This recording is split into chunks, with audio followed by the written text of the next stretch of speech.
आज हम नवम की कक्षा में पिछले वीडियो में मैंने आपको गतिज ऊर्जा के बारे में कार समर्थ ऊर्जा में गतिज ऊर्जा का निगमन बताए गए थे = उसी के आगे हम चर्चा कर रहे हैं स्थितिज ऊर्जा जो पोटेंशियल एनर्जी होती है। स्थितिज ऊर्जा किसी वस्तु में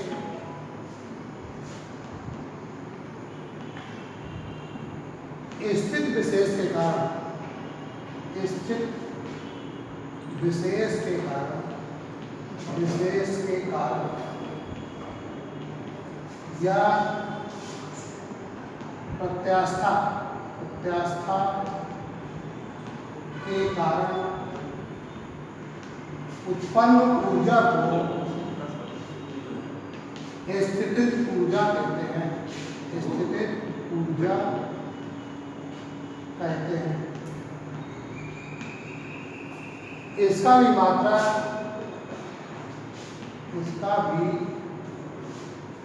मात्रक जूल होगा। अब हम आपको स्थितिज ऊर्जा की माप कैसे करते हैं। स्थितिज ऊर्जा की माप, मान लो कोई वस्तु है जिसका द्रव्यमान m है, वो किसी ऊंचाई पर रखी, उसमें उसका जो भार पड़ेगा W/mg, उसका भार और उसकी ऊंचाई का गुणा कर देते हैं, इससे हमारा स्थितिज ऊर्जा आ जाती है। अर्थात गुरुत्व के विरुद्ध जो हम कार्य करते हैं उस किए गए कार्य को हम स्थितिज ऊर्जा कहते हैं। गुरुत्व के विरुद्ध किए गए कार्य को स्थितिज ऊर्जा कहते हैं। माना m द्रव्यमान की वस्तु को h ऊंचाई पर ले जाने में किया गया कार्य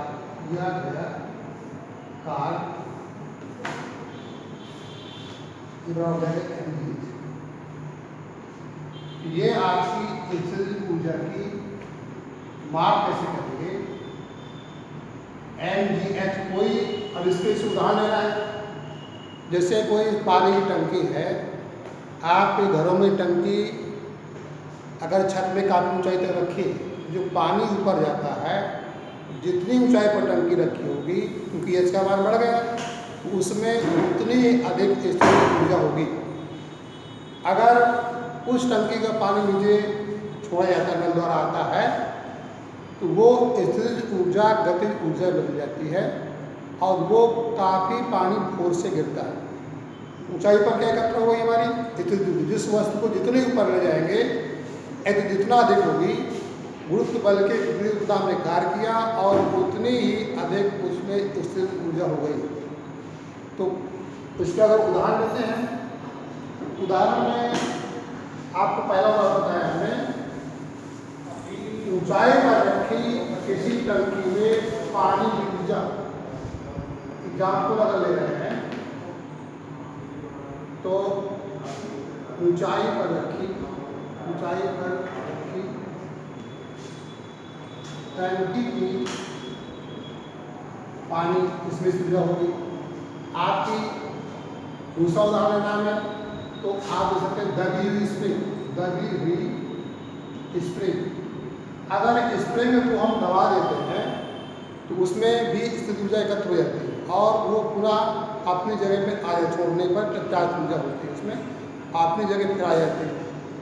घड़ी की चाबी अगर भर देते हैं, चाबी भरने से चाबी के अंदर भी स्प्रिंग होती है, तो उसके अंदर भी स्थितिज ऊर्जा संचित हो जाती है और जब घड़ी चलती है तो धीरे धीरे स्थितिज ऊर्जा कन्वर्ट हो जाती है किसमें, गतिज ऊर्जा। ये आपके कई उदाहरण हो गए। अब स्थितिज ऊर्जा के कई प्रकार होते हैं। प्रकार देखिए, इसमें लिखा हमने गुरुत्वीय स्थिति ऊर्जा, प्रत्यास्थ ऊर्जा, द्रव्यमान ऊर्जा, रासायनिक ऊर्जा, ये कई स्थिति ऊर्जा के प्रकार होते हैं। गुरुत्वीय स्थिति ऊर्जा में टंकी उदाहरण दिया गया। प्रत्यास्थ ऊर्जा है तो स्प्रिंग को हम दबा देते हैं, तो दबा के जब छोड़ते हैं तो स्प्रिंग पुनः अपनी जगह आ जाती है, इसको हम प्रत्यास्थ ऊर्जा कहेंगे। द्रव्यमान ऊर्जा विस्तार समझिए, जो आपकी द्रव्यमान ऊर्जा है, द्रव्यमान ऊर्जा, अब देखिए आइंस्टीन एक वैज्ञानिक हुए आइंस्टीन ने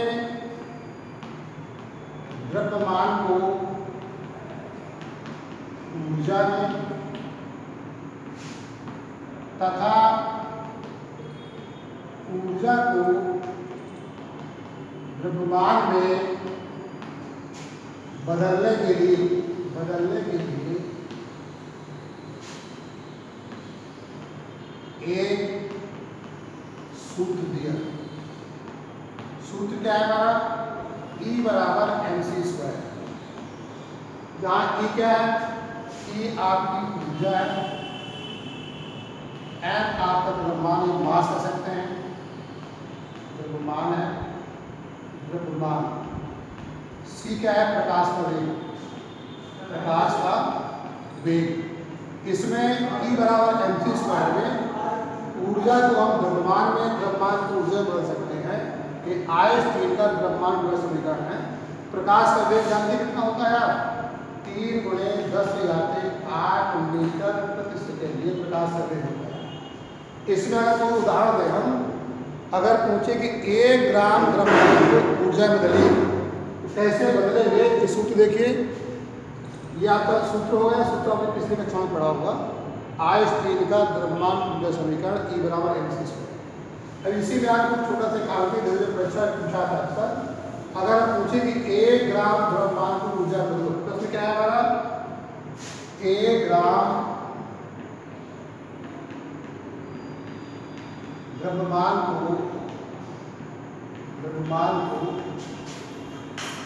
ऊर्जा में बदलो।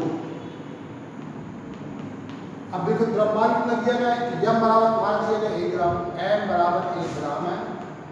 1 ग्राम क्या किलोग्राम बनेगा? कितना किलोग्राम बनेगा? इसलिए 1000 भाग दे देंगे, 1/1000 ये हो गया किलोग्राम।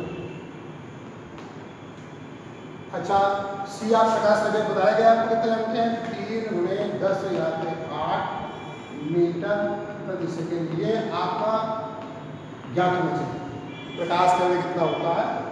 और निकालना क्या? E बराबर उससे बाकी निकालना है। उसी सूत्र में E बराबर mc² में, E बराबर mc² में मान रखिए कितना आपका मान है? m का मान 1/1000 लिखेंगे, क्योंकि ये हमारा सीजीएस पद्धति में है और ये हमारा एमकेएस पद्धति में है। तो सबको इकाई ठीक करने के बाद ग्राम हमने किलोग्राम बना दिया। ये हो गए 1/1000 गुणे इसलिए कितना है? 3 × 10⁸ गुणे 3 × 10⁸, 2 बार में गुणा लगा। अब देखिए ये तो हो गया 3 प्रकार का हो गया, और 8 8 16 घाते हुई 16 घाते 3 घात घटा दिए, तो 16 में कितना बचा? 10 घाते 13 जूल। 8 8 16 हुआ, 10 घात 3 और 16 में 3 घात घट गए, तो 1 ग्राम द्रव्यमान को कितने ऊर्जा में बदला गया। इस तरह आप 1 ग्राम द्रव्यमान को, मिलीग्राम को, 5 ग्राम को इस सूत्र से बदल सकते हैं, ऊर्जा को द्रव्यमान और द्रव्यमान को ऊर्जा में। अब आपको आगे निकाल रहा है ऊर्जा रूपांतरण। ऊर्जा रूपांतरण एक तमाम आपके व्यवहारिक उपयोग है। ऊर्जा रूपांतरण, ऊर्जा रूपांतरण, इसका हम सबसे सरल उदाहरण लें। अगर एक हम पेंडुलम लेते हैं, सरल लोलक को धागे से बांध के एक रास्ते से लटका दिया गया, और इसको जब बंद कराते हैं तो ये इधर जाएगा, इधर ए से क्या होगा? ये मान लें ए बिंदु है, ए से इसको बंद कराएंगे, ये माध्यावस्था कहलाती है। अगर डाल पर पड़ा हुआ झूला है या पेंडुलम है, तो ए से कहाँ जाएगा? बी पर जाएगा, बी से कहाँ आएगा? फिर वो वापस यहाँ आएगा, यहाँ से कहाँ जाएगा? यहाँ है, यहाँ से यहाँ है। इस तरह आपका ये दूर पूरा हो जाएगा। माध्य स्थिति है, यहाँ से कहाँ गया? बी पर किनारे पर सबसे गया, तो यहाँ पर जो माध्य में होती है, यहाँ पर गतिज ऊर्जा सबसे अधिक होती है। और जब किनारे में जाता है तो बी बिंदु पर जाने के बाद पूरी गतिज ऊर्जा स्थिर ऊर्जा में बदल जाती है यहाँ पर। और यहाँ से फिर आएगा कि यहाँ पुनः बी से जब एक ही ओर आता है तो यहाँ की स्थिर ऊर्जा फिर गतिज बदल जाएगी।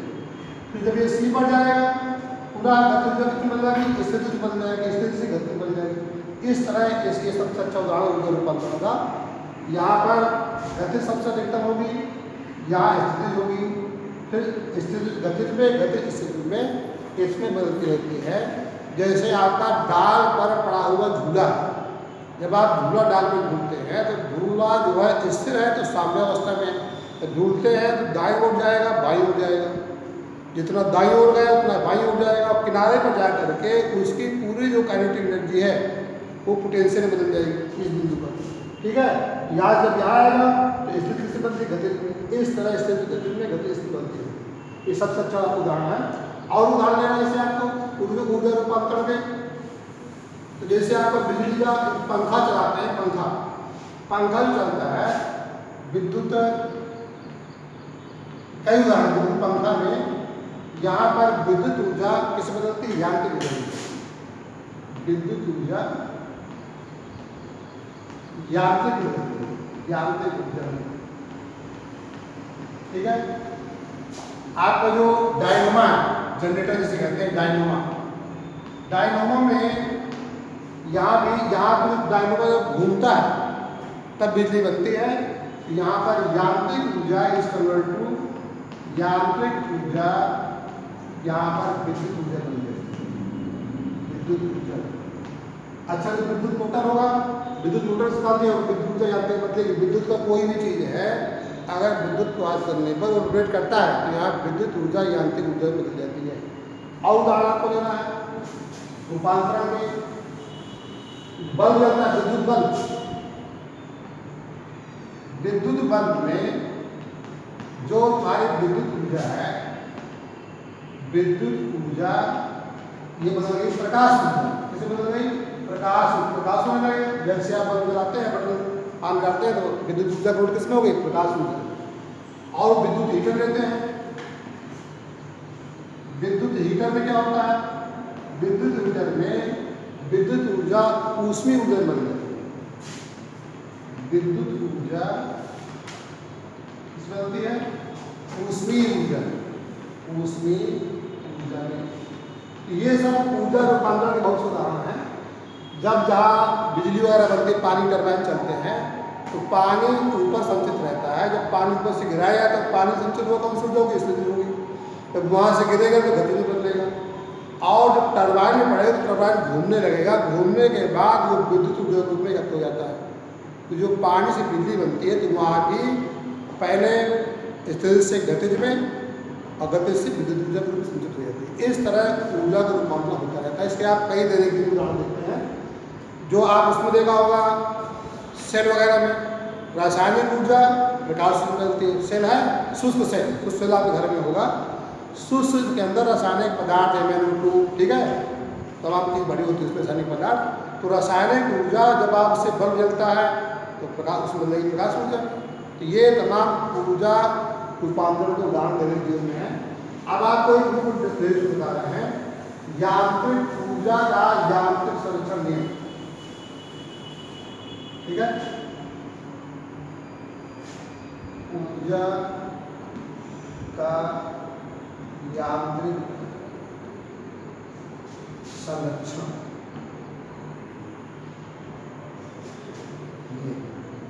अब देखिए ऊर्जा का यांत्रिक संरक्षण क्या होता है। इस नियम के अनुसार ऊर्जा न तो उत्पन्न की जा सकती है और न तो नष्ट की जा सकती है। ऊर्जा केवल एक रूप से दूसरे रूप में बदली जा सकती है। इसी को ऊर्जा यांत्रिक संरक्षण का नियम कहते हैं। अगर वायु घर्षण नगण्य माने तो इसका आप एक उदाहरण देकर स्पष्ट कर रहे हैं। ऊर्जा संरक्षण के नियम में यांत्रिक ऊर्जा देंगे, यांत्रिक ऊर्जा में गति जाती है, स्थिति जाती है। तो हम एक इसका उदाहरण ले रहे हैं। ऊपर से गिरती हुई पिंड में ऊर्जा संरक्षण नियम की पुष्टि कर, है ना। यहाँ ऊपर से गिरते हुए पिंड में, गिरते हुए पिंड में यांत्रिक ऊर्जा की, यांत्रिक संरक्षण की नियम की पुष्टि करना, नियम की पुष्टि करना। इसको हम आपको ऊपर दिखाते हैं, परीक्षा में अगर पूछा था सवाल तो ये दीप के साथ पूछा है। ऊपर से कोई पिंड से ये डस्टर है, इसको ऊपर से हम गिराएंगे तो इसमें इसके 3 बिंदु पर, देखिए इसका चित्र बना के आपको समझाए हम। जैसे मान लो ये कोई वस्तु है जिसका द्रव्यमान हम क्या मान रहे हैं, m द्रव्यमान। ये पृथ्वी से सपोज दैट h ऊंचाई पर स्थित है, कितनी ऊंचाई पर स्थित है, h ऊंचाई पर स्थित है। इसके हम ऊपर से गिराने के बाद 3 बिंदु A पर, फिर B पर और फिर C, पृथ्वी तल पर C मान रहे हैं। A, B और C पर 3 बिंदुओं पर हम गतिज ऊर्जा निकालेंगे, स्थिर ऊर्जा निकालेंगे, है ना। और इसका योग क्या है, नियत रहेगा। कितनी ऊंचाई पर है, m, ये m द्रव्यमान का है, तो यहाँ से मान यहाँ तक गिरा है, तो ये हम मान रहे हैं कि h दूरी कितना गिर चुका, x। अब ये कितना बचा, ये h में इसको निकाल लीजिए, ये पूरी दूरी में ये दूरी हटा दीजिए, रहेगा ये दूरी रहेगी h माइनस x, ठीक है। तो इसकी पुष्टि करने के लिए हम क्या ले रहे हैं, इसमें माना स्थिति की पहले व्याख्या करेंगे। माना क्षेत्र में m द्रव्यमान की कोई वस्तु या पिंड ले सकते हैं, पृथ्वी से h ऊंचाई पर है, h ऊंचाई पर है। A बिंदु से h दूरी गिरने के बाद कहाँ पहुंच गई हो, गिरने के बाद B पर पहुंच जाती है, B पर पहुंच गई। और B से कहाँ पहुंच जाती है, और B से पृथ्वी तल पर C पर आ जाती है। ये हमने चित्र को बताया हमने। अब यहाँ तीनों जगह हम क्या निकालेंगे, ऊर्जा संरक्षण की नियम की पुष्टि करेंगे। इसकी पुष्टि करने के लिए पहले बिंदु ए ले लेंगे, पहली बनाए बिंदु ए। अब देखिए बिंदु ए पर जो है, अभी आपको बताया गया था जो वस्तु पृथ्वी से जितनी ऊंचाई पर होगी उसमें कौन सी ऊर्जा होगी, स्थिर ऊर्जा होगी, क्योंकि ये इसमें u का मान 0 है। तो ए पर क्या हमारी कौन सी ऊर्जा होगी, स्थिर ऊर्जा। कौन सी ऊर्जा होगी, स्थिर ऊर्जा होगी। बिंदु ए पर निकाल रहे हैं स्थिर ऊर्जा निकालेंगे तो ये होगा आपका mgh, ठीक है। ये द्रव्यमान है, विद्युत का h हो गया।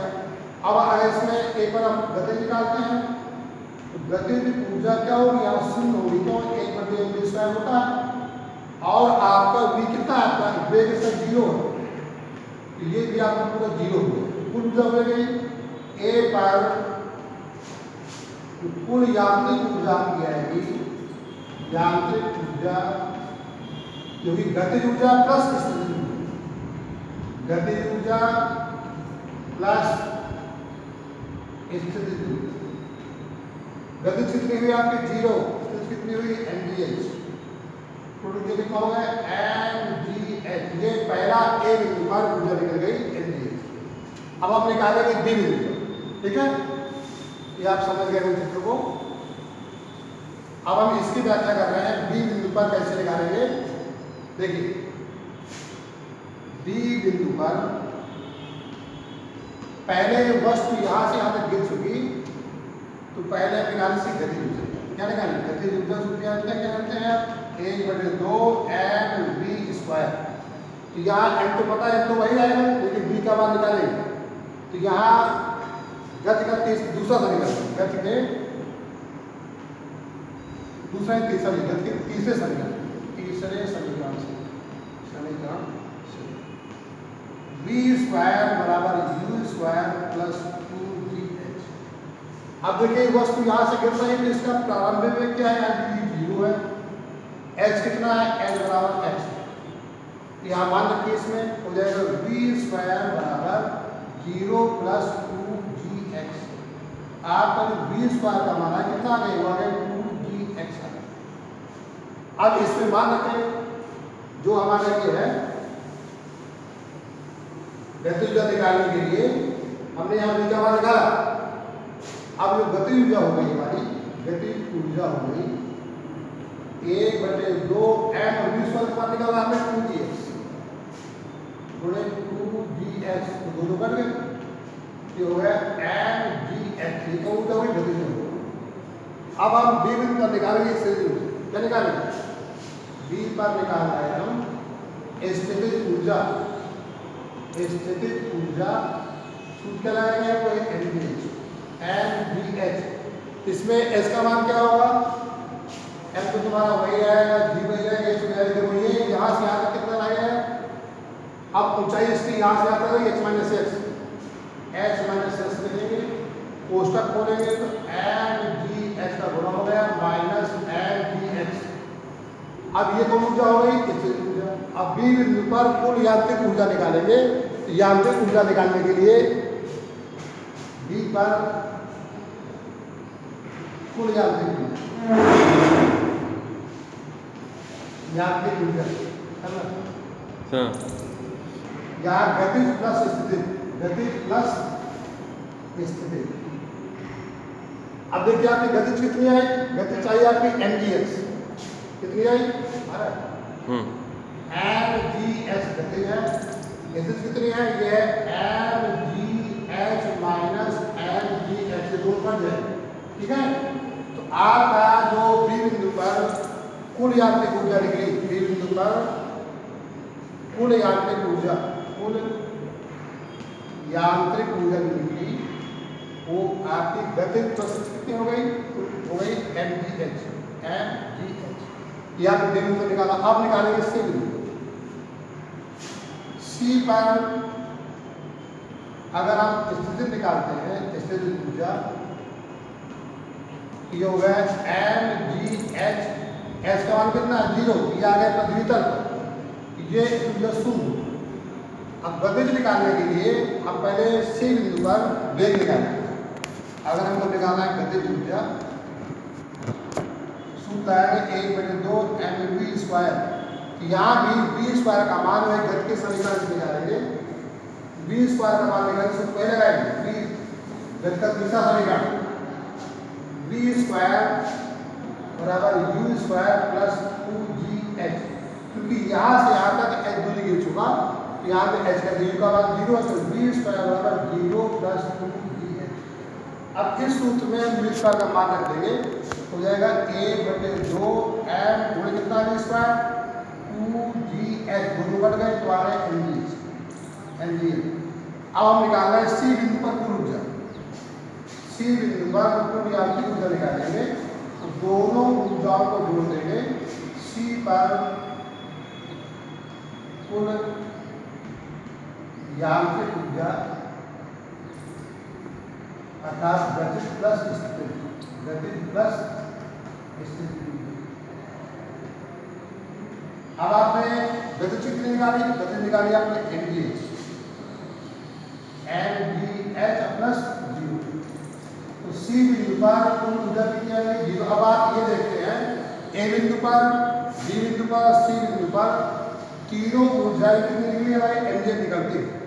अब हम इसमें ये सिद्ध कर दिया हमने कि ऊपर से गिरते हुए बिंदु पर तीन बिंदुओं, कहाँ पर, ए बी और सी पर यांत्रिक ऊर्जा का मान नियत रहता है। क्या सिद्ध किया हमने, तीन बिंदुओं ए बी तथा सी पर दोनों ऊर्जाओं का योग नियत रहता है। नियत कितना रहता है, नियत रहता है मतलब mgh। कब रहेगा, वायु घर्षण को लगा माने, वायु के घर्षण को नगण्य मानते हैं। तब आपका ये ऊर्जा संसार की पुष्टि हो जाती है।